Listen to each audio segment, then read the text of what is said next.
transfer the contempt against myself to contempt against the church, which is actually a natural process when you've dedicated everything and then you realize it's not what you thought it was. It's natural for you to feel angry and betrayed. In fact, it's a very complex betrayal trauma we experience leaving. And it's not something that you get to just snap out of. And so when you hear things like, well, they can leave the church, but they just can't leave the church alone. The truth of the matter is they won't leave it alone because it wounded them, and they'll speak out about it because it has psychologically manipulated them in a way that's denied their sovereignty. And of course, we need to experience some grieving about that, and anger is in the process of the grief. Unfortunately, many of us haven't been taught how to grieve in a healthy way. And so we stay in the loop, cycling around in the anger and the betrayal and the grief and the upset. And then we turn all the efforts and energy that we were putting into being valiant members of the church, into being valiant destroyers of the church. And we're still watching episode after episode, validating our woundedness rather than popping out of it and creating a life and saying, you have wings. Now you have the sovereignty that you've wanted all along. So rather than complaining about it, why not make a plan and go live your life, the rest of your life, unburdened and untethered with these doctrines, and really discover who you are and generate this cosmic opportunity that you have with creation without all of the heavy rules and the obligations and the fears and all of these things, and really engage with the universe. And instead they'll stay cycling in that pattern of victimhood and pain and suffering. And for me, I would like to help do nothing more than to help what I call my people be able to get out of that situation and live gorgeous lives, because that gets to be our inheritance that we give to our family. That's the legacy that we get to leave the earth, is our victory over that experience. Welcome to the Deeper Awareness Podcast, where we delve into the depths of our inner selves, uncovering authenticity and transformation. Join us for enlightening conversations on breathwork, self-discovery, and the profound journey within. I'm your host, Josh Perry, joined by the delightful Hannah Oxley. Let's begin. Hello, and welcome to another episode of the Deeper Awareness Podcast. I'm Hannah, and today Josh and I sat down with Wendi Jensen.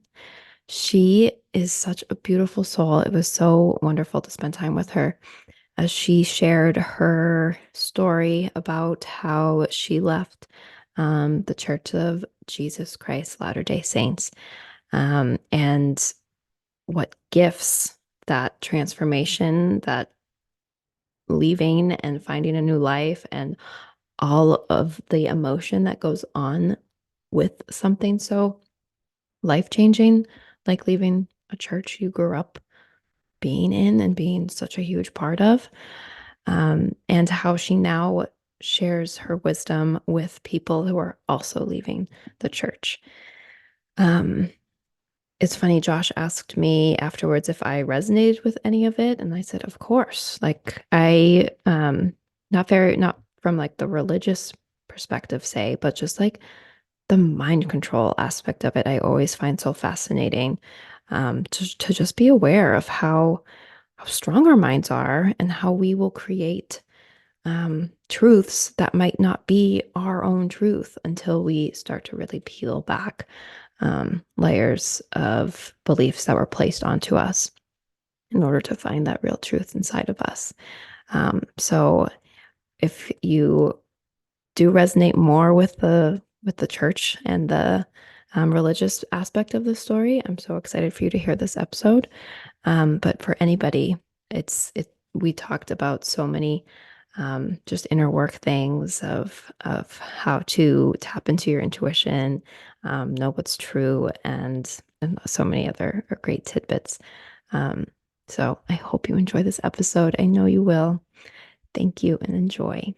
We eventually have different stories to share to people and to pick the right one. But whatever, we want this to be as nourishing for you as it is for our listeners. Wow, it's always fun to be able to be recorded, and I don't know, sometimes really profound things come out. I'm like, okay, that wasn't even my idea. So hopefully somebody recorded it. It came from another realm out my mouth. That's how this started, Josh.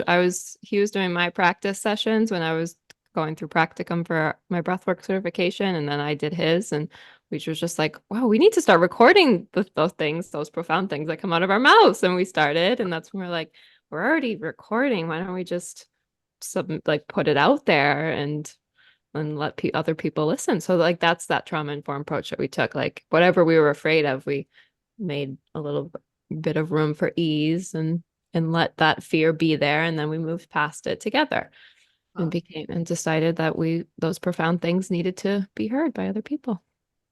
It's so true, because when you're traversing unknown territory and you're expanding beyond anything that was modeled for you, that's about all we have is other people's stories. And when we can hear that they're experiencing the same thing before we cross that threshold, it's almost like someone's holding your hand and saying, okay, this is it. You got it, until you're like, I knew it was here.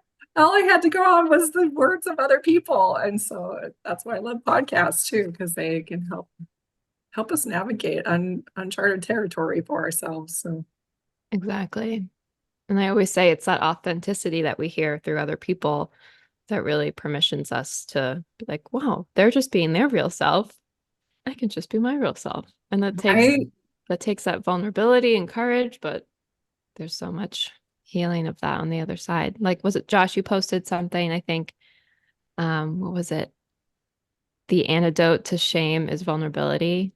Like, I just think that was so, so powerful and kind of relates to what we're trying to get across, like for people sharing their stories. that is very profound. I think that's an epic, pivotal point in my own life, where I had never really been in for any therapy or anything. And I had read the book Remembering Wholeness by Carol Tuttle. And she pretty much put all the responsibility on me for what I was creating in the world. And I was like, what? No, I'm being obedient. So the world needs to bow to me. And I was just so fed up with my husband, and he wasn't showing up the way I expected to. And I was going into this facilitator, and she did rapid eye technology. And I was going to go into her and ask her to help me to fix him, because obviously it wasn't me. And she said, for 10 minutes, I sat there and talked to her about, my victim situation that I was in and how holy I was. And now I look back and just kind of laugh, because I can hear those tones from other people that I coach too. And I know right where they're at. And she just held such safe space for me. And she said, Wendi, I have a question for you. And I'm like, okay, we're going to get to the bottom of this. And she said, do you ever feel like you're superior? And I was like, okay, I don't like this question immediately. I don't like this question, because anybody who comes off superior to me is just like so disgusting. Like they're just disgust for it. But I let it land, and I let it pierce through the layers of protection. And because she created such a gorgeous, safe space for me, I went deep and I looked in, and I'm like, oh, tears start coming down my eyes. I'm like, I pretty much think I'm the best and doing the hardest work than anyone else. And I'm showing up and have the cleanest house, and I take care of my body, and my kids are all properly fed and clothed, and I'm going to church, and I'm doing all this and this and that. I'm pretty much think that I have all my things together. And I said, yeah, I don't want to admit it, but I do think I'm pretty superior. And I'm like, what do we do with this? Because I'm like, it's just all in my throat. Just, yeah, not like I'm throwing up on myself. And she said, well, you need to know that superiority is a reflection of deeper inferiority. And then the floodgates just opened up. And then the really deeper truth came out that I was trying to create an image of myself as perfect on the outside to hide how inferior I was feeling on the inside. And so luckily I was allowed that question to penetrate, and to what you were saying, Hannah, all that to come to this, and that is I had to be vulnerable to pierce through the layers of just insulated shame that I did not want to have to get to the bottom of that. I mean, I knew I wanted to get answers and solutions, but I didn't know it was going to be in that vulnerable, scary, dark place of admitting that I was trying to be better than everybody else, and as an effort to cover my own inferiority. So I love that the opposite of that shame is vulnerability. I agree, at least with my own experience. Yeah, it's really powerful. That was the day that I knew in my heart I wanted to hold that space for other people. Wow. Mm. Where they could just lay it all out and know that I'm here to help them navigate. I am a non-judgmental witness of their journey. Mm. And since when was then, that? I've had, that was in 2005. Okay. Yeah, and so she was a rapid eye technician. Carol Tuttle, who wrote the book Remembering Wholeness, was a rapid eye technician. So I didn't really, that was the first healing art that was presented to me. And so I mapped onto it and leaned in. And since then, I've learned other modalities like quantum touch seemed to be the next thing, emotional freedom technique. I tried to do Reiki and it just wasn't my modality. I, tried all kinds of things. And I will have to say, the one that's had the most profound impact on me, let me turn off my phone here, is breath work. Mm. I've done plant medicine. I've done just all kinds of things to alter mind states to have an internal shift. But when I started doing plant medicine, I had that epic Satori moment where I went into the void. And the first time that it happened to me, I panicked and immediately popped myself out of it. And heavy breathing and what just happened. And it was like everything just went black and I felt so connected to everything. And then the next time I did the breath work, I said, this time I'm going to be brave and I'm going to stay in that void. And sure enough, it doesn't take long for me to really drop down in and get to that place where I'm just a part of the great whole. And usually my response is to just laugh. I'm sure if you guys are facilitating breath work sessions for groups of people, I'm the one that, maybe we should get headphones because I feel bad because I know people are processing deep, deep trauma, and a lot are crying and others are, breathing heavy, trying to get through it. But for some reason, I get so tickled at thinking what a big deal we're making out of everything. Mm. And I just laugh at myself, and I just laugh at how funny and how serious we are, because that realm is just so joyful. It's just so everything's okay. And that emotional component that we have in this dimension and in this carnation, it really takes us for a loop and for a ride. And so for me, the more I can get into that state of remembering who we really are, and it just tickles me. It just makes me laugh in so much bliss and joy. So I can't do it enough. I love that reflection, because I remember before I started my spiritual path, I was traveling, and there was just one night, I think it was the end of my trip, and I had to come back to the States, and I just started crying. And the person I was with was like, we can travel again. Like, why are you crying? And I remember just being like, the world, just that overwhelming feeling that it was just so much. Like I was just starting to feel, I think I didn't know how much of an empath I was. And I was just feeling just immense sadness and overwhelm. But then when I started doing breath work years later, it's that opposite. It's that like that joy of like, oh my God, like it's everything. But Yeah. so it's just so simple. Like so there's you go from like the two extremes, and breath work definitely for me too, like brings me into both, like to be like, okay, Yeah. this is something that was valid that you were feeling, that there's so much sadness and grief in the world, but also like it is just so simple. We're all just one. Right. Well, and I think it's like different layers of awareness, don't you think? Like, Mhm. especially when you're an empath and I'm sitting across from someone I'm like doing some work with and navigating, I have to be able to feel that emotion and travel through that, the thickness of suffering and pain and all that. But there's just something more powerful, at least for me as a facilitator, of knowing that up above here is this place of everything is okay. How do we get back into that everything is okay? And how do Mhm. we unweave and unravel this story and retell it in a way that reveals the lessons rather than keeps us in this state of woundedness? Mhm.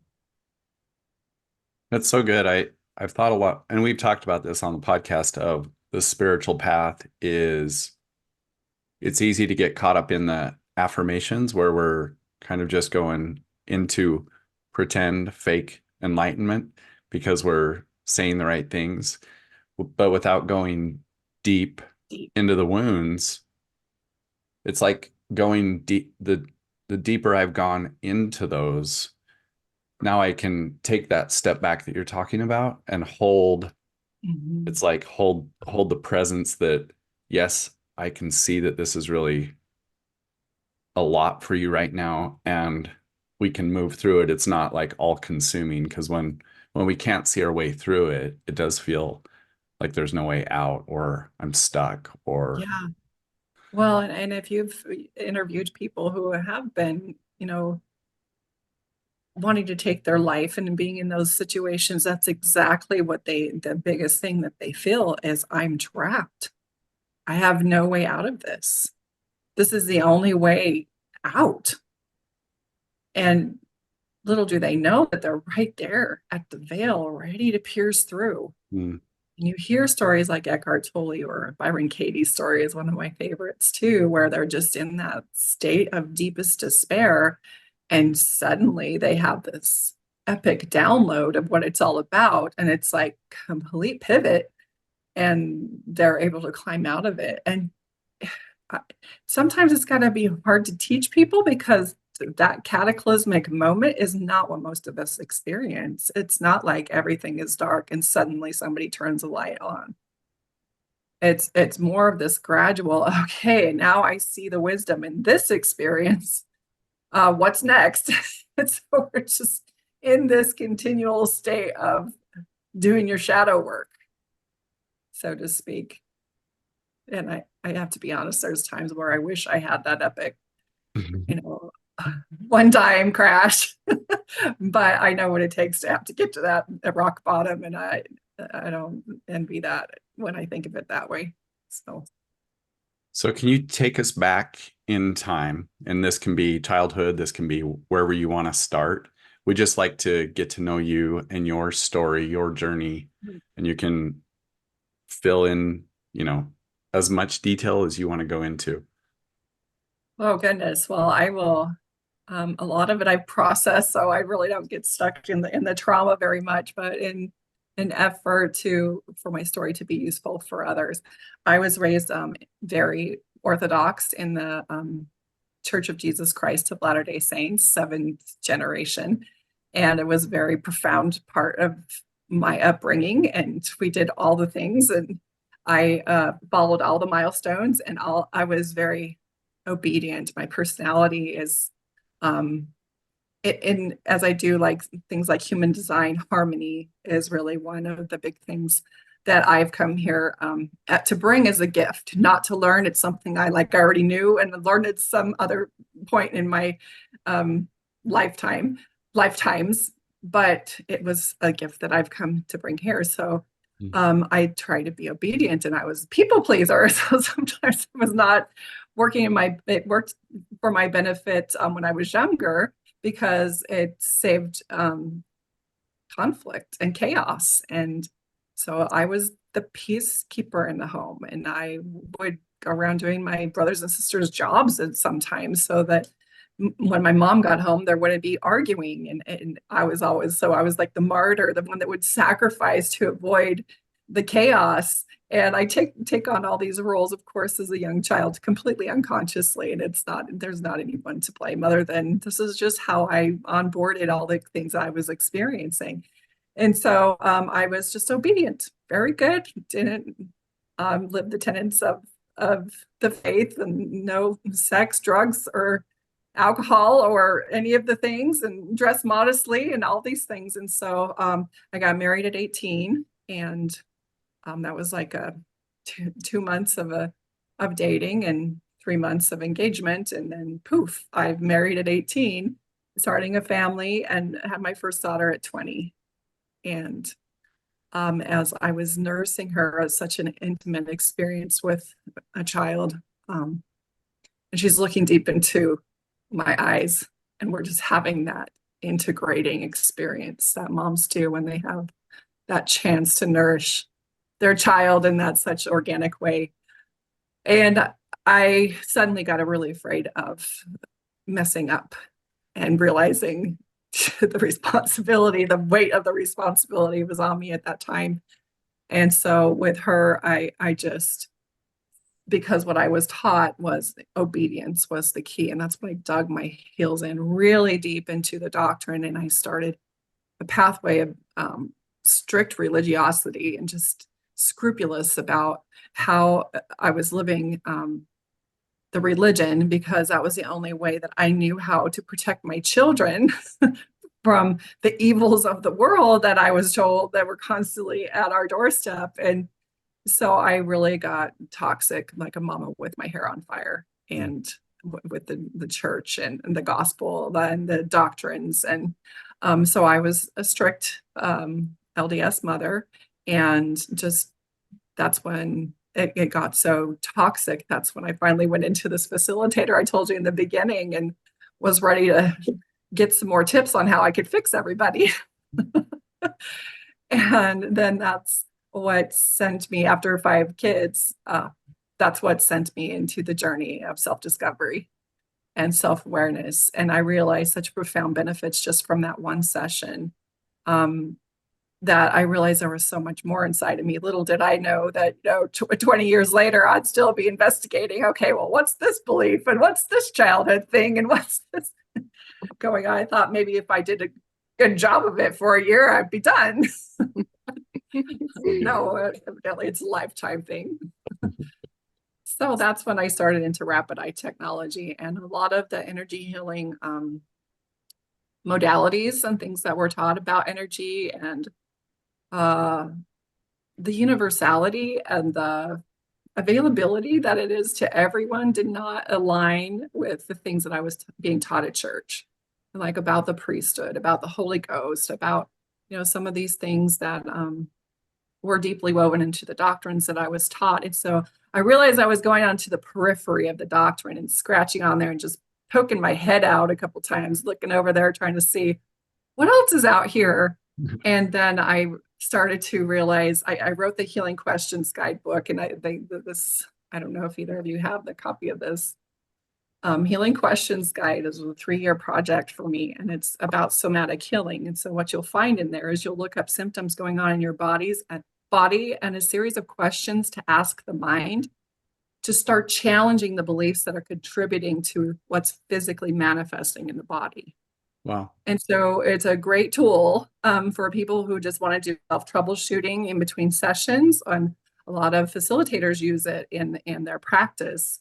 And so that's what I was learning through what I had learned facilitating rapid eye technology for so long. But at the end of that book and publishing it, I realized that there was a theme, and throughout each of the things that I was trying to repattern, and that theme was self-contempt. Contempt against the self generates disease within the body, generates dissonance within the body, And that dissonance over time creates sickness. And that disease and dissonance that we call hereditary is actually a long time held belief that's passed on from generation to generation. But it's the theme that is continuous throughout all the symptoms and all the beliefs had to do with contempt against the self. And so when I realized this, I started asking myself more deep penetrating questions like, when was the first time that I sensed contempt against myself? And for me, that answer was in my religion, when I was taught that I was in need of rescue. And that's some very sacred, loving, purest of us all had to die a violent death to pay for something vile, so vile that I would do or had done. And so knowing that somebody had paid that big price, and then looking at me, realizing it, there was just like, I wanted to investigate everything that was wrong with me. And that it was constantly this theme is, what else is wrong with me? What else is wrong with me? How else can I pay for what I've done for his suffering? And it just started to generate a very unhealthy pattern of contempt against the self. And other people might have found contempt against the self with an abusive parent or being rejected in school, or there could just be a number of things that, ignite that contempt against the self, which is funny because in the healing world, that's what we're trying to reconcile, is that love and acceptance of ourselves. And the deepest level is actually the pathway into wholeness and healing. And when we're in that place, we radiate this different kind of energy and vibration and love to other people that is so contrary to what I was being taught, that I needed to be worthy, that I needed to do these certain things and place all my love and adoration and worship on some external being, rather than bringing it inside and recognizing the inner verse or the queendom inside of me, and realizing that this outside world was a projection of what was going on in my inside world. And that if I'm not pleased with what's going on in the outside world, what I do is I alter and rearrange my beliefs. And that usually, when you do something like breath work or plant medicine, and it brings you into that state of oneness, then somehow you're able to identify those pathways and those beliefs and those traumas that have happened and reframe them. So that's kind of my journey at that point. That's the thing that we call our proverbial shelf of issues that I was already having with the religion that I grew up in. And that's when it collapsed, is when I realized that it was impacting our mind, and it actually became a virus against self-love. Wow. So I don't know if your readers will appreciate that story. That's just my story and my experience. So in that place, that sent me down the rabbit hole to look at other things that were really out of alignment with my moral character, understanding mind control. And so that's kind of been my journey, is helping other people, because sometimes we have trauma that happens within the umbrella of indoctrination. And then some religions, when you leave, you have a secondary trauma, and that is now you're being ostracized by your community, and you've become irrelevant to those who still believe. And you really take a hit on your identity and try to figure out, well, who am I if I'm not who I've been told I am? And so because I had the skills when that happened to me, and I just still crashed hard, and I didn't know how to climb out of it. And so I wanted to create processes and coaching and other things for other people who are having that same experience, have no intention to destroy the church. I'm just here for the healing and to help people to reconcile some of the beliefs that they established that are not, they might be blocking them on their way to wanting to discover who they really are and what their potential is and what they've come to bring the world. I imagine that that niche, though you might think it's a small amount of people, is probably like you probably have so many clients needing this sort of help. Well, I think here in Utah, that's densely Wow. LDS population, um, there is an increase, and there is a momentum and an outflux of people who can no longer align just because of the natural evolution of some social constructs. I think every religion, I don't think our religion is special. I think it has a unique and specific doctrines that impact specifically, but we're not unique in that religion is taking a hit right now because those are methods and narratives that we've been mapped onto for good purposes or bad purposes um, to be able to understand our world. And they're really wrapped in guilt, obligation, shame, and fear. And that was the technology we used to get us to do and behave better. And now we're at a more evolved state collectively where we can use empowerment and self-awareness and boundaries and trauma work and all of these things that have come in my generation. We can use them to upgrade how we have our human experience. And a lot of times religion just no longer fits within that realm because it really is about understanding the inner world, and religion was more about mapping onto an external God that Mm. had limits and rules and expectations. So yes, there's an outflux is what I'm trying to say. And it's got momentum. And I think these outdated technologies are just going to naturally start to dissolve. It will take decades, but we're in a great awakening, in my opinion.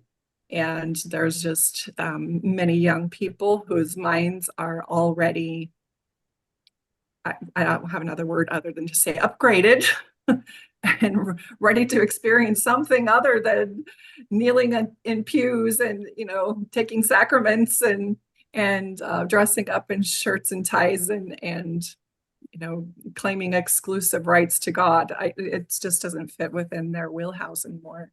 Hmm. I agree that it definitely feels like an awakening to me too. Yeah. And I'm here for it. I'm so excited about I just moved to St. George, and there's just a collective of people who are learning all these beautiful modalities like drumming and breath work and plant medicine and facilitating things. Like yesterday, I just did a light therapy where the bed vibrates and you've got the lights going, and then you've got also the binaural beats going, and it really shifts um, a lot of clogged up energy depending on what program you're using. I'm like, we have come a long way from rapid eye when I had to use this eye directing device and go really fast and get you to blink so I could get you in an altered state to release the trauma you had when you were 7.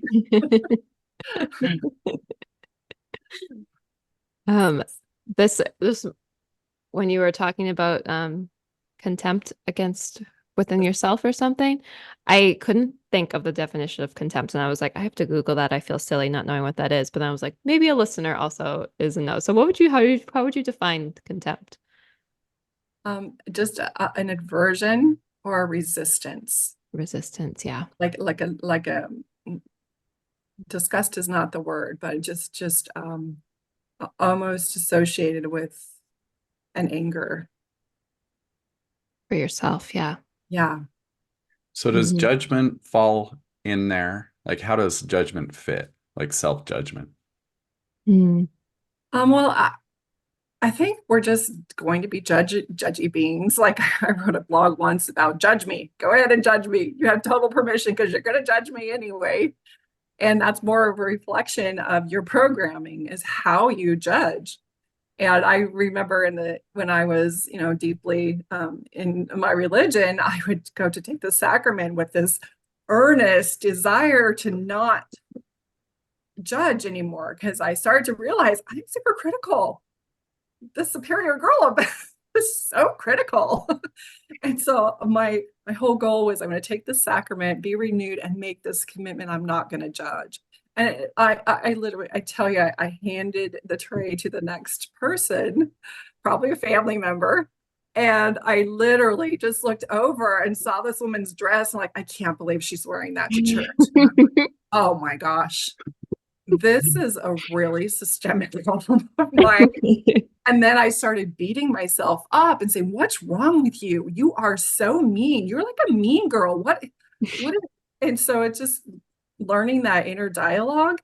And nobody taught me, certainly not in church, the pathway to get out of that judgment that you're talking about, Josh. And now I understand is the more I accept about myself, not that I'm perfect and not that not that I have arrived on any level, but the more that I accept that I'm a little messy here.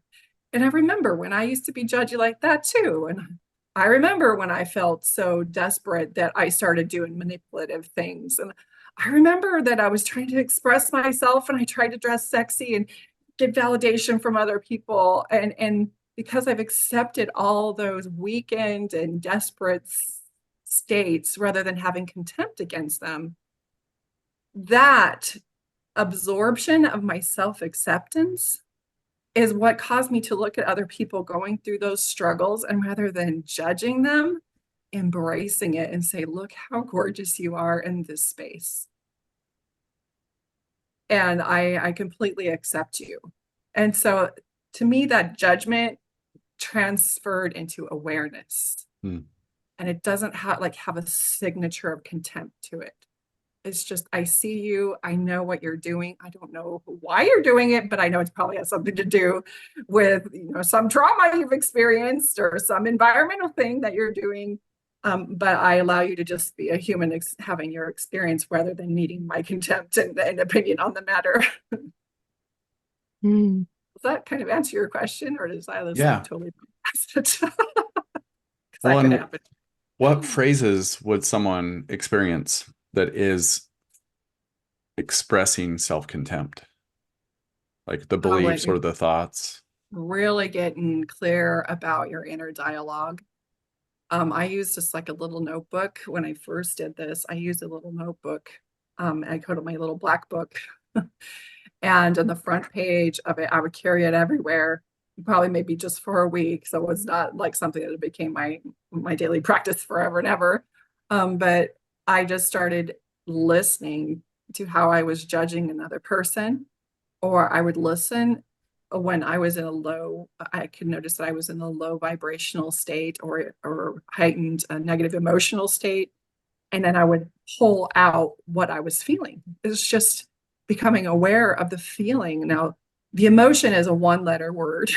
The feeling is kind of like what's generating the word. It's the story behind the emotion. At least that's how I identify the difference between feelings and emotions. And I would write down the feeling. Like, I feel like I'm not as smart as she is while I'm listening to somebody give a talk. Or you're never going to have enough money for this. And it was just like all these dark things going through my mind, pretty much unsupervised. Like I wasn't supervising my thoughts. They just came in, crapped on my mind, and then left. And so I noticed them, they would come in and write them down because it's almost like it got out of my head and got in the spotlight just for a minute. And I would write it down without shame, because if I apply shame to this process, you'll stop within the first three things you write. You'll be like, I can't deal with the shame. But you look in, you write that down, realize that it's just the belief, and it's just the feeling, and then reframe it into what the truth of who I am is. Now, if I don't know the truth of who I am is a divine sovereign being of light, well, then even if that's not the core place that you're going to come from, at least something better than I'm never going to be good enough. Or, I mean, if you're going to keep on religion, through Jesus Christ, I am better, or whatever. However you're going to use it, needs to be some kind of level of upgrade. And so doing that process helped me become more aware of the inner dialogue, the voice that I was actually listening to every day, and also helped me to reframe it. And just that practice alone, like, opened me up to know what the broadcaster, it's so invisible, that broadcaster is going 24/7. But until we stop and listen and go, what are you saying right now? That is vile. You are the meanest bitch I ever heard. What's going on? If I had to be married to you, I'd have divorced you by now. But unfortunately, I'm not only married to you, like I'm stuck with you forever. And so we need to negotiate the sick communication that you're infesting me with. And usually it has something to do with your siblings and what they said, or your parents when they said something in a moment of emotional duress or whatever, but mapped onto it and decided that's who I am. Mm. So that hopefully that helps anybody. Yeah. Honestly, it was the trickiest hands-on activity I could do to get intimate about my internal dialogue. So I've asked other people in the past that moment. It sounds like when you were with Carol Tuttle, that moment where she asked that question, and there's a defense that had been there previous, but you said you allowed it in. Mm-hmm. What do you feel like kept you, or kept might be the wrong word, but what didn't invite you inward prior to that moment to assess? If I had to identify the component, I would say it was my ego. And that ego is just thick layers that keep the story alive, that we keep telling it over and over again. And I think there is an element to the ego that does not want change, that if you pierce this veil and you discover something about yourself that would be useful in being able to enhance your life, there's a risk of you jumping out of that story and becoming something else and someone else. And so that, and we can call it vulnerability or call it vulnerability is the act maybe, but I think what you're talking about is what is it that allows you to say, okay, I'm going to look at the scales, you know you've got to lose weight, you're not getting around, you're not breathing right, your clothes don't fit, there's extra pounds, but you haven't stepped on the scale in years. It's that, okay, if we're going to fix this, I got to look at the scales and give me an idea of how far I've gone from my goal. And so it is almost like and even recognizing to this day, I have to recognize the resistance. And I ask this one question: what am I ignoring, resisting, or avoiding? That if I would just pay attention, it would make all the difference in the world with this thing that I'm dealing with. And so you'll find that a lot in my book. What am I avoiding, resisting, or ignoring? Mm. And that's kind of knowing that at the other end of that is real. It's really your higher self wants to communicate what that is. But you have to be strong enough to ask the question, vulnerable enough. Because it's so weird, because vulnerability just seems like such a weak word. But to me, it is the most powerful, courageous thing that we can actually do, is to be vulnerable. And that's the tool to say, okay, whatever it is, I'm ready to see it. I'm ready to hear it. I'm ready to know it. But knowing that if you do, you have to be prepared for your world to change. And what that might look like is you might have to start doing things differently. You might have to change your behavior. You will risk losing your family, your friends, your place, your position, money, whatever it is, in order to stop betraying yourself. And that in that epic moment, I think, is the most powerful moment we as human beings have, because that is the pivotal moment of transformation. You can't go back after you see it. Like that Pandora, if you're willing to open Pandora's box, you realize the world is way bigger than what you've been trying to condense it into. Does that answer your question? So good. That and more, yeah. Yeah, I was So I left the church in 2018, almost 2019. And so it's been a journey from there. But I lost, well, Hannah wants to interview me at some point. So I get my story out. You should do it. I get little tidbits Yeah. here and there, but I'm I would excited. love to hear your Oh, story, so Josh. Yeah. you could be on here. We can interview him together. Yeah. That would be awesome. Honestly, I would love to do that. So Let's do I it. have this fear of speaking up, like on social media, speaking my truth because I'm afraid I will hurt my parents specifically. And I can feel that it's like a wound when I was 3 or something. Like I can feel this hurt in my heart. And so is that the resistance that I'm not feeling that? So the fear is it's a valid fear, Okay. because yeah, when parents have put in all the effort to make sure that you're living in alignment with the gospel, and then to hear them uh, hear you say things that are absolutely almost opposite of what you've been taught. Um, Unfortunately, the thing that hurts them is not you speaking your truth. It's the lie in the first place. The deception is being revealed. And when deception is revealed, it hurts Mm. and it's scary.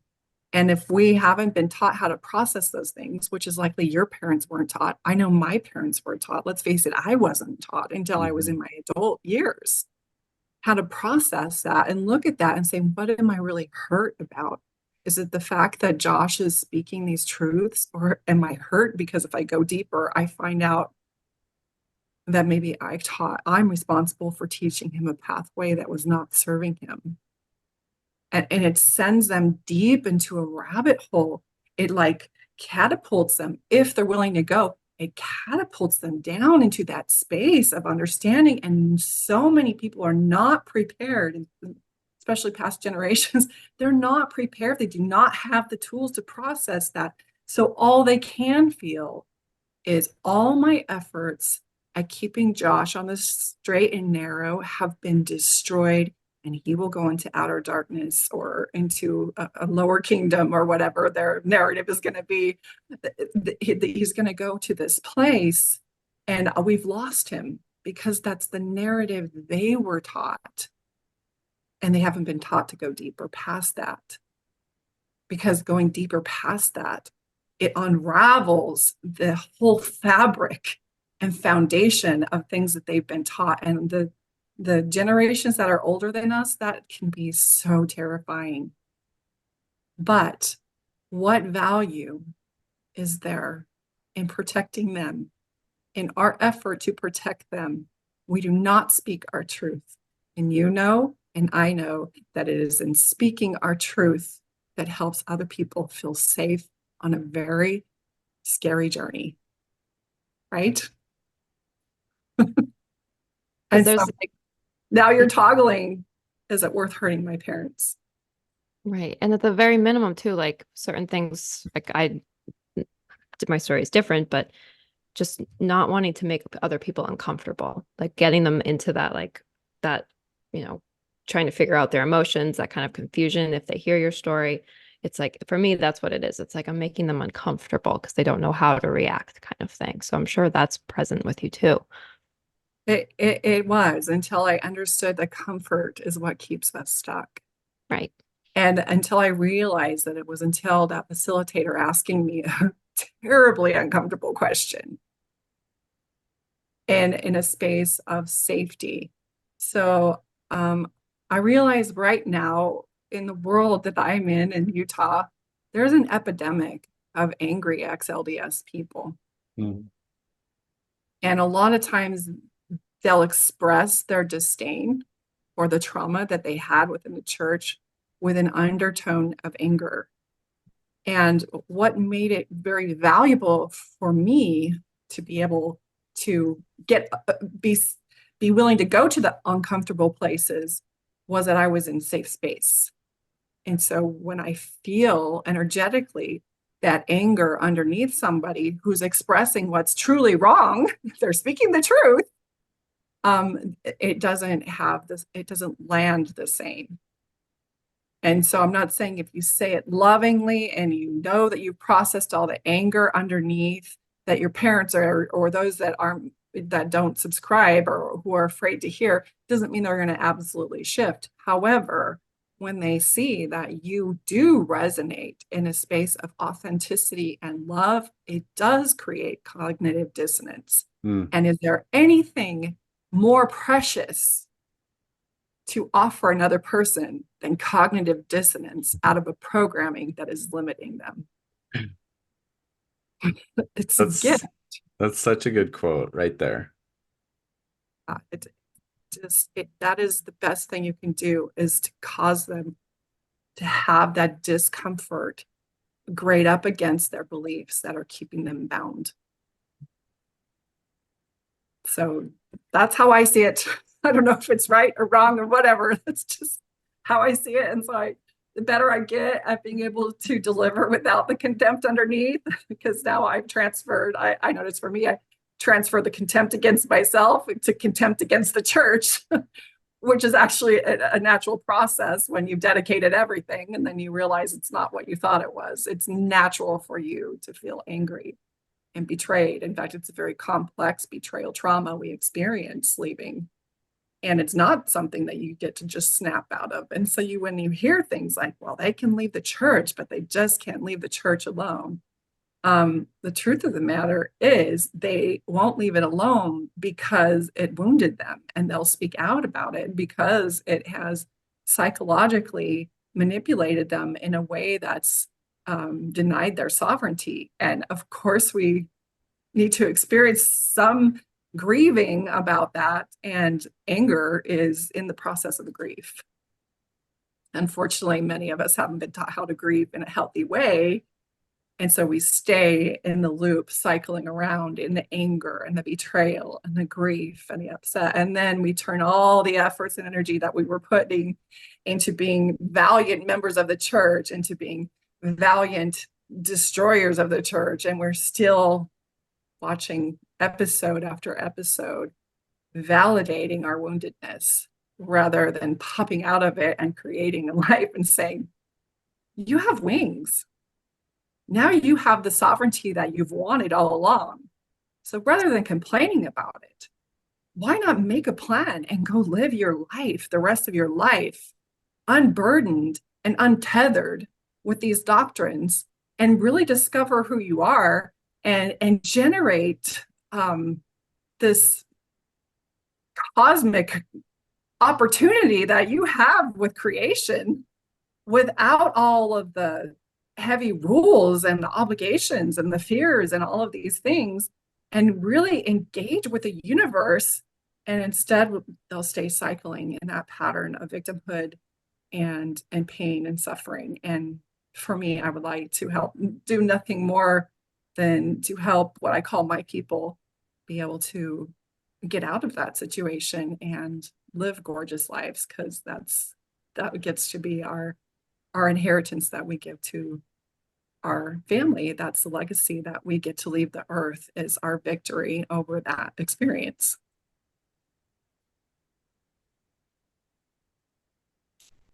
That was so good. So in my journey, I've had to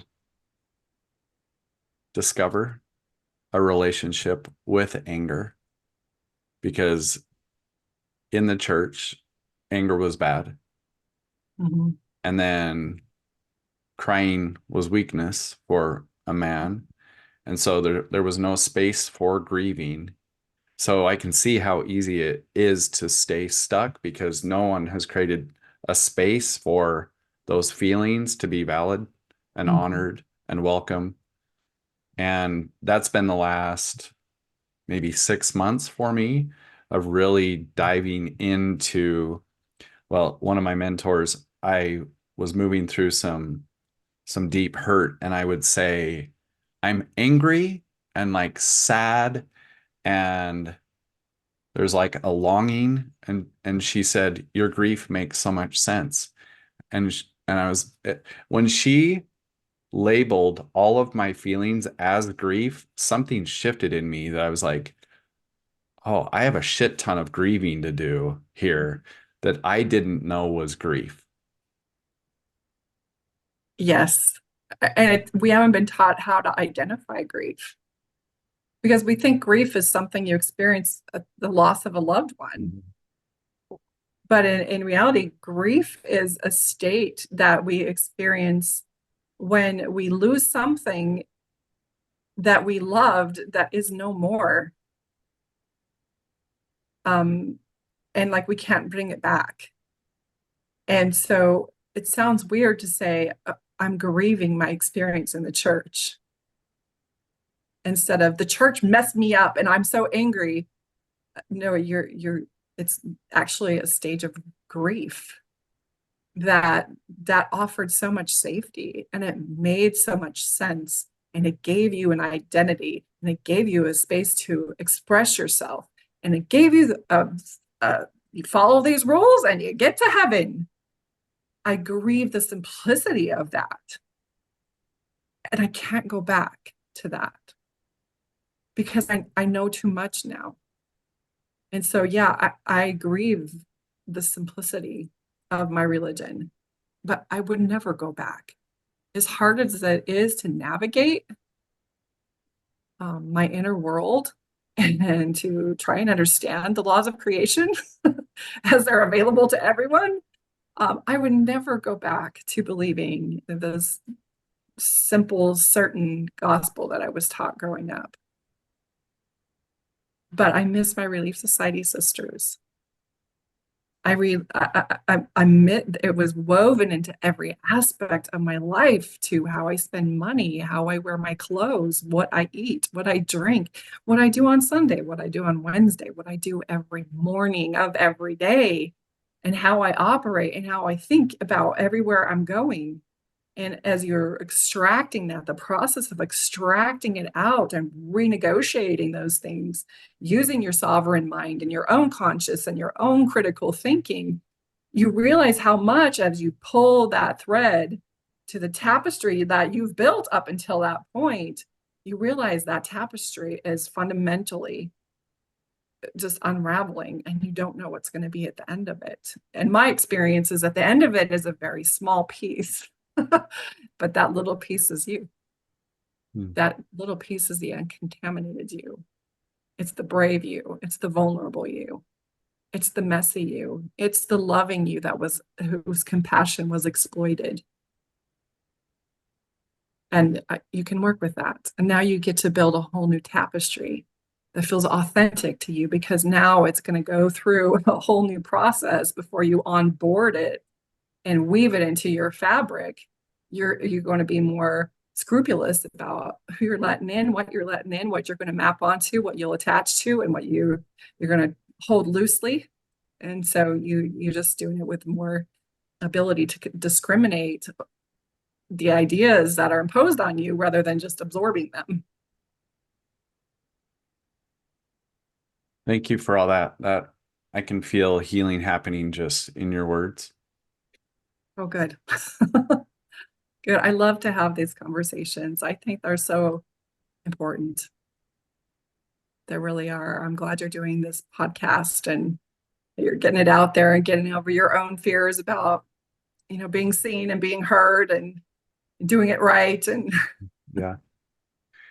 So could you talk to us about this idea of intuition, of tapping into the truth inside of us in a world where we're told otherwise or not directed inward? yeah, well, I know my own experience is that I've always been kind of a spiritual character. I'm a dancer, I'm a poet. I live in the unseen world, even as a child. And then through the religion, I was told that at 8, I'd receive the Holy Ghost if I chose that. And so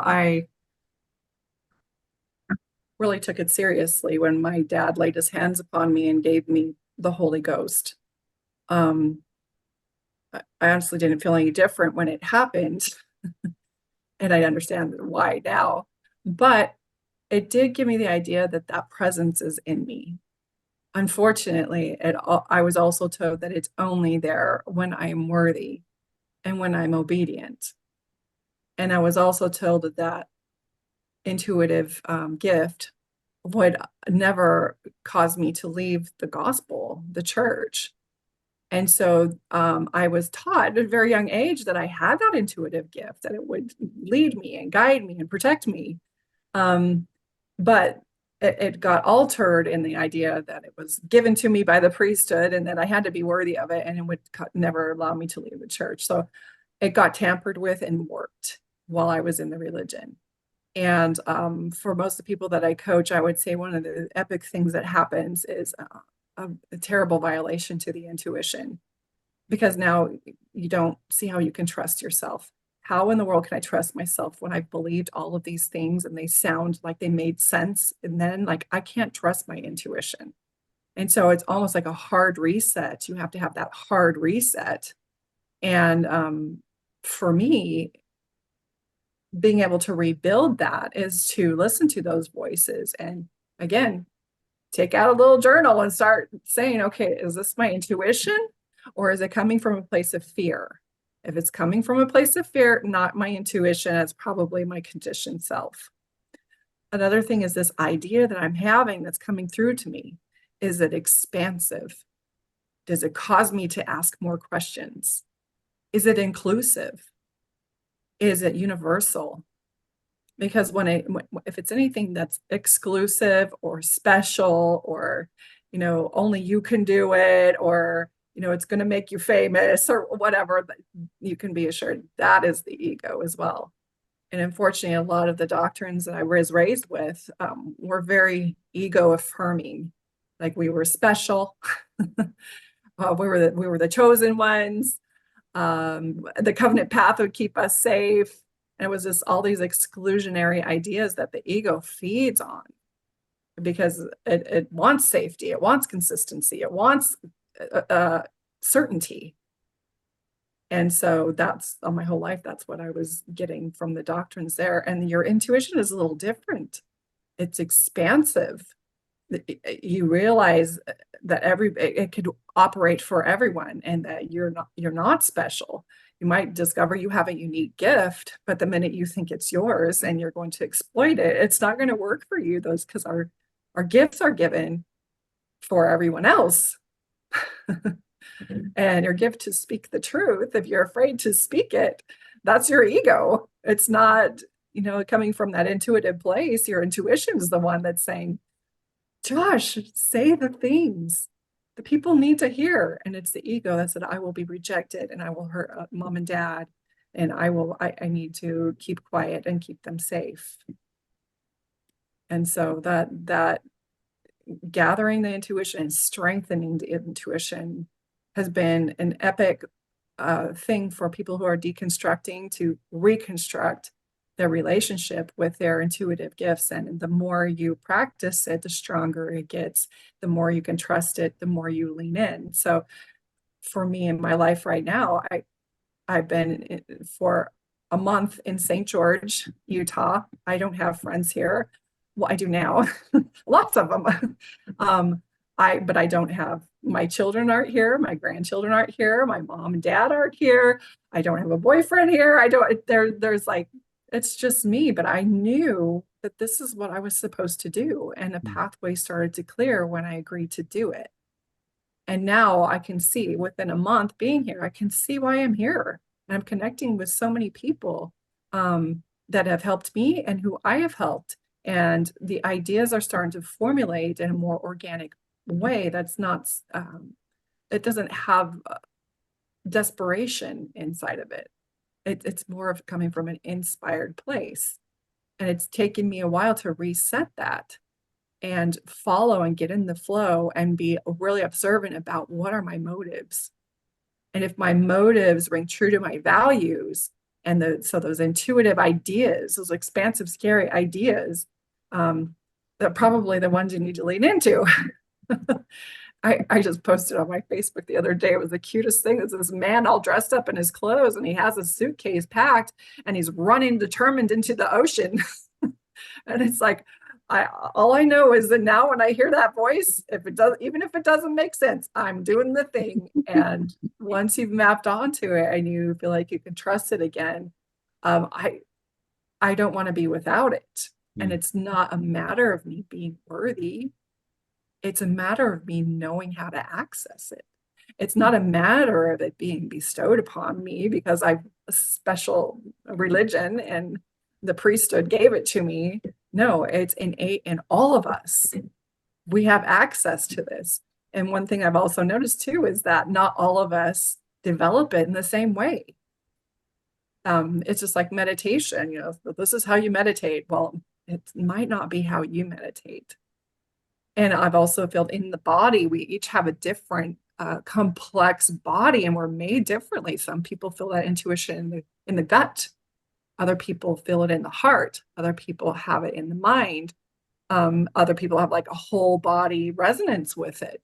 And just learning how it communicates with you is the important thing. So if you're in some institution that tells you it's the thing that comes from your heart when you're actually a belly intuitive, then it just creates confusion and it frustration. We tend to beat ourselves up like, what's wrong with me? I'm not getting intuitive in my heart. I don't even know what that feels like. And then somebody gives you the idea that you might feel it a different way. And you're like, oh, I need to learn how I feel it. Mm-hmm. I just sent this to Josh yesterday. I saw this clip on Instagram of this man telling a story about he was driving his daughter in a car and they were heading somewhere, and all of a sudden he like something came up in his mind and he was like dreading something. And his daughter, I don't know how young she was, but she just said, "Is everything all right?" And he's like, "Yeah, I'm fine." And so like she instantly felt that feel that something that he said it was right away. As soon as he had like a nervous thought, she picked up on it. And then after a second later, he's like, I need to tell her that no, like I was actually like, because otherwise you're going to train. You're invalidating it. Yes, exactly. Yeah. So that just resonated with me so much because there were so many times where I not trusting myself, and then I end up listening and I'm like, oh, thank God I listened to my intuition. But there are so many, religion or anything we go through as kids we have to almost just be wary of things that are trying to keep us from believing our intuition and feed ourselves things that do. Well, and I think I know it's a very practical way, but if you get like 2 notebooks, you're like, this one, this is the negative voice. This is the limiting voice. This is the dark, witchy bitchy voice. And I even gave her a name. Her name is Sheila, and she's awful. She's awful. And I just put her like when I hear her, I call her out, put her in the back seat, and I love on her. That's another thing. You don't beat her up because that doesn't work either. You love on her and say, Sheila, I hear you. I know you're worried about this, this, and this, and you need to get behind me in the back seat and stop trying to drive. And then that other book of I had this inspiration, I had this idea, and I had that idea. And it's usually expansive. It usually has something to do with helping other people. It usually has something to do with increasing and bettering yourself. And sometimes it takes a sacrifice, and sometimes that sacrifice is nothing more than just a layer of fear. But it's inspiring you to do those things. And they are scary, and a lot of times they don't make sense. So Oh, go ahead. I was just going to ask you how many notebooks you have. Oh, well, I've thrown them all out now. This was me like wanting to get really real about it. I to answer your question, I have 37 journals.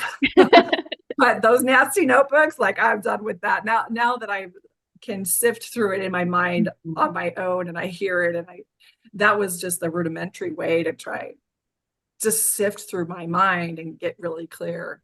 And now it's just like, okay, I know where the source of that is. Oh, there's an idea. I know the source of where that is, and There's reframe. Sheila. Yeah, Sheila, what are you talking about? So I made a drum a couple months ago, and I use it during my breath work. And I'm starting this little community um, where we're focusing on expanding our capacity to connect. So this is a lot of vulnerability exercises, and we're going to include breath work. So we started last Friday, and I brought my drum, and I make a Spotify playlist for my breath work, and we're like halfway through the playlist, and I'm walking around holding, the space, and I look at my drum, and I feel inside me, play me. Yeah, And there you go. and and I'm thinking about what song's on, and I was like, no, the drum's gonna clash with this song. And so I ignored it. And then I'm walking around a little bit more. I look back over and the drum is like, play me. And I was like, fine. And so I walked over and I grab it and I started playing and walking in between the different people. And I didn't know who needed it. I didn't know for how long. And so I was just playing and playing and playing. And then I kind of felt like that's good. And so I put my drum down, finished the facilitating, at another 20 minutes or so. And then I opened the space for sharing, and there was a lady that shared her um, experience. And then there was a little gap, and I said, okay, I'll share. So I told him the drum story, and this other lady starts crying, and she said, that was for me. And she said, as you were guiding, you were talking about walls over our heart, like calluses over our heart. And she said, I found this callus over my heart that I couldn't break through. And the drum, as soon as you started playing the drum, it just dissipated that Vibration. energy. Oh. So I'm learning to trust and listen. So I love that story. There's another thing about intuition that, and you just demonstrated it perfectly, and it has to do with that intuition is usually a direction. Mm, It's not a question. It's not even in the form of an idea. Sometimes it feels like an idea, but it's a direction. Play me. mm, Go visit your mom. Watch this video. It's just really directive, and it's not like wishy-washy or flowery or anything. It's just go do this thing, and there's no emotion to it usually. However, after we hear the idea or the directive, we will have about 3 different excuses pop up immediately as to why you shouldn't do that. And those excuses are usually correlated to what will other people think. mm. So your story completely explained that. Yeah. Yeah. Play me, got the direction, but it doesn't work, and people it won't and play me again, because there's no way that you could have known. No. That intuitive spirit can't tell you, Josh, this woman over here has got a heart condition going on. If you could play the drum, you will be able to break it up so she can work with that energy. It's not going to say that. It's just going to say, play me. You don't even know why. It's so cool. We Yeah. all have this. We all have this, and it's Mm, usually shut down because our phone is in our face, mm. or we're trying to perform, or we're so out of alignment with our life, just trying to make ends meet, that it is just so shut off. And it has nothing to do with whether you drank coffee or had a beer last night, or whether your clothes are appropriate or what. Nothing to do with that stuff. So true. So Wendy, can you tell us what is exciting you? What's alive in you? What events?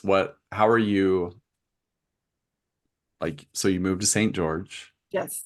So you've been coaching. Like, is that still active? Is it more active? Like, what's going on in your life? Well, I've just been trying to listen to that voice and not be afraid, and not, what are you doing here? You don't have any family and you're so lonely. And I'm just not listening to those things, just following the things that light me up. In fact, on my whiteboard, it says, what makes me horny is what I have on there. What lights me up? What's just a yes, yes, yes.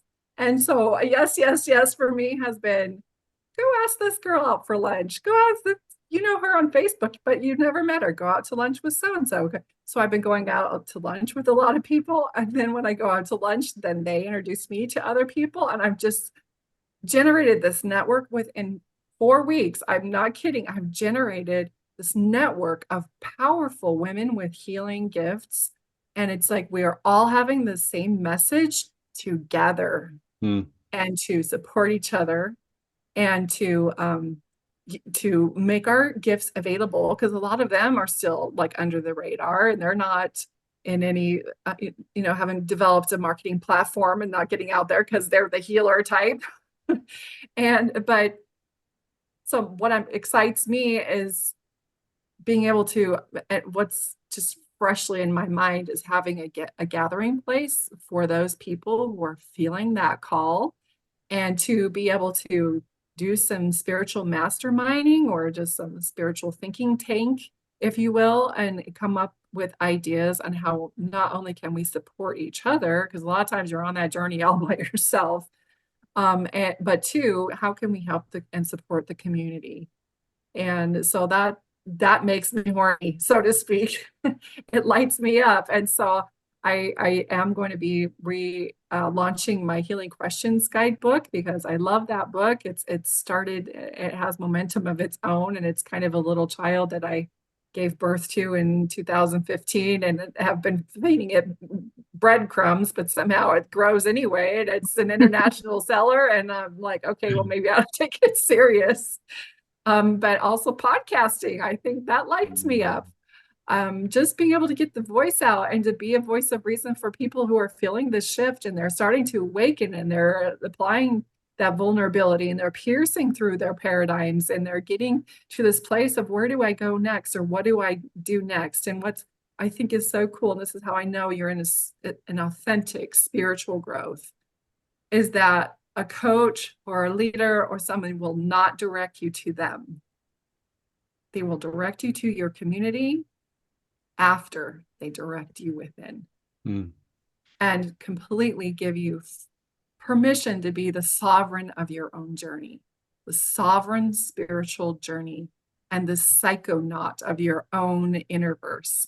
And to me, that's what I know. I'm with somebody who is a true spiritual coach and somebody who really wants to make a difference and to use their gifts with a pure heart and without the intention to profit off of people's fears or people trying to navigate unknown territory. It's so easy to even map onto a spiritual coach that has a greedy heart and take advantage and exploit you yet again. So that's kind of been my journey, is finding these authentic people, connecting with them, and then just starting to create a community where we can be here to support a lot like what you guys are doing. This feels like a universal call. I was just going to say that. Yeah, for sure. Yeah. I feel the same way about community, just needing, it's calling me, it's just showing itself to me, and I just need to act on it. But I have all those little, like, Josh is laughing at me because I wanted to start. This is my basement. I have my one-on-one clients here, just lie down on a yoga mat. But, there's a whole nother half to it. And for whatever reason, I'm like, I don't know if my house is ready to have like groups of people. And I just, like, all of that ego just keeps telling me that, oh, no, no, no. It's too cold. And I was just thinking while you're talking, like, I really need to find a way to warm this place up because it's chilly. And I'm like, people are going to be cold. Why would they want to come? But it doesn't matter. Like, it's people want to. They are also feeling that calling. I just need to invite and make the space happen. Well, and think about the people who come, and think about how you will feel when your floor is filled with bodies and your gifts are radiating and making a difference. Mm-hmm. And it's almost like, shut up, Sheila. Right. Messy with you. I'll find a Right. way to warm this basement up. With just people. Everyone will warm it up just Body being heat. here. But Yeah. yeah, my Sheila is definitely loud. But I'm loving her too. Thank you for trying to keep me Yeah. safe. I have failed things in the past, but that doesn't mean that this is going to be a failure. Yeah, no, for sure. And that I have that fear too, because I've created things and then like not they don't work out or whatever. And so I'm like, well, if I put all the effort in, I'm afraid it won't work. And Yeah, that's what that's my Sheila tells me too. that's the trial and error we have to go through as we're exploring this too. Right. And it really has to do with your gifts and what I've had a struggle learning this year is it's just you being authentic and doing what you love. And if it doesn't light you up, it's not your thing to do. And if you're trying to do it like someone else, we'll stop doing that because that's someone else's job. And you just map on to your gift and you come from your heart, and there will be no deficiency in ideas. When you're coming from your heart, it will bubble over. And the more you follow it, the more it will instruct you because the universe wants healing. And if you are a willing participant and willing to be a conduit for that healing, there's not going to be a shortage or a deficit of information that can come through you. It's just that willingness to say, okay, here I am, put me to work. Exactly. So with your Facebook group, where did that start from? And then kind of what's your plan for it going forward? Like I started it probably over 8 years ago, and it was thriving after Mormonism, and it there's a monopoly in the word thrive now. And as much as I love John DeLynn and I love what he represents, I'm so glad he's doing what he's doing. We're just like called to do different things. Like I'm here to help the healing process, and he's more there to expose, and both are essential. But it kind of swallowed up my name, is what I'm trying to say, because he uses that with his events. And so I changed it into Empowered Former LDS Group. And my vision for that group is to help provide them with the tools, but to also create a community where they can support each other. So I have some rules in there just so we can create a safe container and focus on moving forward. And so what do we have in there? Like 5,300 people so far, and it's all growing organically. I have not advertised for this group other than maybe on a podcast once in a while. And it's really growing because people are tired of the epidemic of angry ex-LDS people, and they want to find pathways for that. Unfortunately, I shouldn't say I'm like a lone coach doing this, because there are a lot of people who are actually going into this field of whether it's therapy for people who are deconstructing, or coaching or whatever. There are a lot of people onboarding that, but the outflux is also picking up too. And so the more people that step into their gifts, the more people can help. So to me, it's about connecting people with the services and the people and the events and experiences that will help them to move forward and have that forward vision for their life and the skills to do it. So that is my goal with the group. And because I'm having my own little experiences, sometimes I just kind of go AWOL and let it operate itself, which is really cool because everybody's pretty responsible and grown up in there, compared to a lot of other groups that I've been a part of. But my goal is to actually connect people with the resources that they need to help heal. Yeah, I think you're meeting a definite need there, because I was in that place too, where I was listening to all the podcasts and getting more and more aware, but also more and more angry. And then I was like, what do I do with this? Do I just stay in this cycle for the rest of my life? I was like, I don't want that. And so I left those other groups just for that reason. Yeah, sometimes you have to really be conscious and aware of the environment you're creating for yourself. And I know as curious and fascinated that I am listening to a 3-4 hour podcast about somebody who was wounded in the same house as me, and injustice was done to them, and validating the things that I experienced. It is an addictive feeling, that Mm-hmm. validation. However, when you're done, you're worked up again and you've rewounded yourself. Mm. And so to me, it's like podcasts about like what you're trying to create here that help people to move beyond that and see that there's something better, that doesn't have to be your story. It's just something that happened to you. And you can tell somebody who's in the trauma too, if you ask them, well, tell me what happened to you in the church, and they'll go in and then they'll lose time and they talk about the whole thing in detail because they're still in the trauma. Somebody's past it when they can say, well, I was raised in a cult and I woke up and I got out, and so now I'm doing this. It's like it's not so still thick and heavy for them anymore. It's been awesome talking to you too. Yeah, thanks, Wendi. Yeah, you Yeah. carry great, gentle, peaceful, safe energy. Mhm. And so needed. Thank you so much for coming on. Absolutely. I would love to do it anytime. We can be specific about what we talk about, or I could help you interview Josh because I really do want to hear Josh's story. Have you already told yours, Hannah? Not like little same thing, like little tidbits here and there. But not like a full episode. Definitely wanted Josh comes first though for this. I've told, a lot of my stuff, but yeah, I'm eager to do that. Yeah, no, I think telling our story is an important piece. Hmm.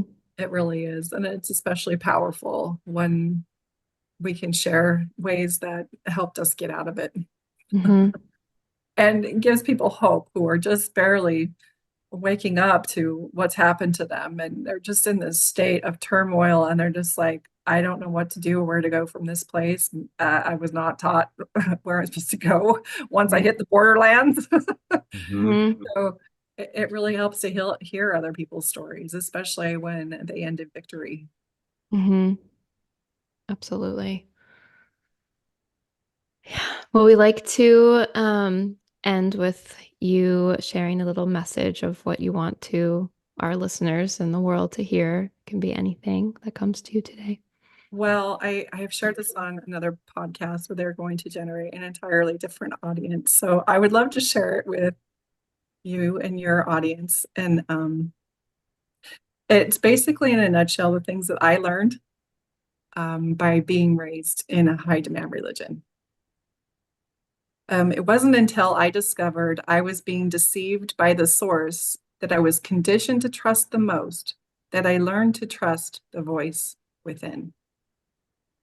It wasn't until I lost my superficial community of church friends that I began to seek real, lasting, authentic relationships. It wasn't until I lost the false identity that had been given to me through indoctrination that I discovered who I really am. It wasn't until I lost relevance with my family and my friends and my children and my parents for leaving that I stopped trying to please them all and stopped betraying myself. It wasn't until I lost membership in the church that claims to be the one and only true church that I found deeper association with God and all of humanity. Evidently, I needed to be told what to think and what to believe in order to appreciate the privilege and the freedom of thinking for myself. The trick is to transform your pain and suffering into resilience and power. I understand that the grief can be unbearable. I realize that the earth feels like it's crumbling beneath you. I know it is lonely and scary, and sometimes that you might doubt that you're making the right choice. But after the life quake, and after digging to find yourself through the rubble, you can rebirth yourself into a better version of you, a truer version. The challenges of transition reveal your true inner strength. Now, no one can convince me that I've been a victim of the church, because all I see now is that I have been gifted. And for that, I honestly am genuinely, abundantly grateful. Part of my experience was that I was taught to be quiet when I had something to say that might not meet the approval of authorities in my life. I will never again be silenced. I will not be censored, because what I have to say matters. And what you have to say, it matters. And the fact that what we have to say is different, that also matters. But what matters most is that we are kind. And that is what I would have to share. I love that. Did you write that? I did. That is beautiful. That is part of my healing journey. So I hope it helps someone else. It's going to reach someone, that's for sure. Well, thanks for letting me have the opportunity to share it. Josh. It reached me. Yeah. Thank you. Oh, good. Good. Thank you. And lastly, if you want to share like where people can find you or You however. can find me. Although I'm just like all in the state of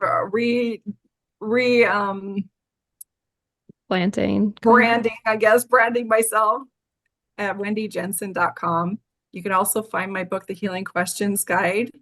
Maybe you can leave a link for all that. And you can also join our Empowered Former LDS group. I'll have Josh and Hannah leave a link for that. And then I have just events and things that I'm doing. I'll be speaking at the Energy Healing Conference here in St. George the 9th of March, and I'll be talking about removing generational curses. So that's what I have going on. Exciting stuff. What a great episode. I hope you enjoyed that as much as I did. Let us know what you took from that. Leave some comments, share with a friend who also might resonate with the story. Subscribe, like, all those things so that we can spread the word about our podcast. And so all of our beautiful stories that we get to hear from our amazing guests get to be shared around the world. We appreciate you as a listener, and we'll see you next time. Thank you. Thank you for listening to the Deeper Awareness podcast, where the journey of self-discovery and inner growth continues to unfold.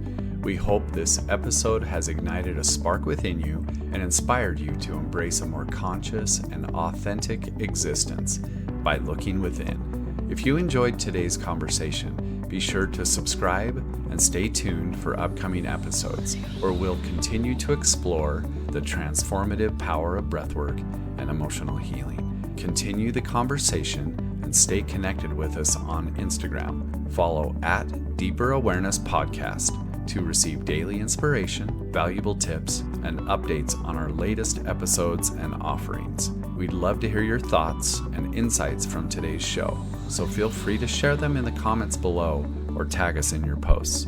Your engagement and feedback mean the world to us as we strive to continue to create content that resonates and empowers our incredible community. Together, we can continue exploring the depths of consciousness, fostering genuine connections, and supporting each other on our transformative journeys. This episode is brought to you by You Belong Breathwork, your destination for transformative healing and self-discovery. At You Belong Breathwork, we believe in the power of breath to unlock the deepest parts of ourselves, leading to profound insights and a greater sense of connection and belonging. Whether you're seeking emotional healing, a deeper connection with yourself, or a path to authenticity, our breathwork sessions, retreats, and coaching programs are designed to guide you on this transformative journey. Our experienced facilitators are here to hold space for you as you explore the depths of your consciousness and discover the infinite potential within. Visit youbelongbreathwork.com to explore our offerings and download a free guided breathwork session. Thank you for being a part of our Deeper Awareness community. Stay connected, stay curious, and may you embrace your true essence with love and compassion. Goodbye for now, and see you in the next episode.